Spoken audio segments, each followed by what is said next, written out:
नमस्ते, मेरा नाम अभिलाषा है। मैं भारती कॉलेज के एनसी वेब सेंटर में बीए प्रोग्राम के द्वितीय वर्ष की छात्राओं को एईसी का पेपर पढ़ा रही हूँ। मैं एईसी का पेपर उन विद्यार्थियों को पढ़ा रही हूँ जिनके पास हिंदी ख है।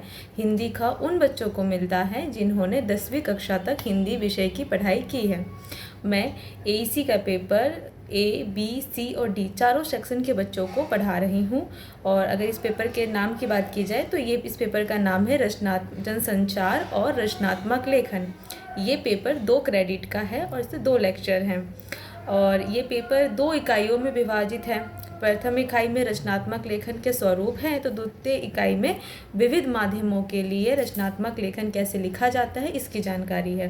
पहली इकाई में हमें रचनात्मक लेखन का अर्थ, उसका महत्व, उसके स्वरूप, इन सब के बारे में जानना है। साथ ही हमें रचनात्मक लेखन के विविध रूप, जैसे रचनात्मक लेखन के जो रूप होते हैं जैसे कविता, गीत, संगीत, निबंध, एकांकी, यात्रा वृत्तांत, ये सब लिखने जानेंगे हम। और तीसरे में मानेंगे जनसंचार माध्यमों के लिए रचनात्मक लेखन, मतलब जो जनसंचार है उसके लिए रचनात्मक लेखन कैसे लिखा जाता है इसके बारे में हम जानेंगे। और इसी इकाई का अंतिम हिस्सा है जिसमें हम जानेंगे कि रचनात्मक माध्यम में हिंदी भाषा का प्रयोग कैसे होता है।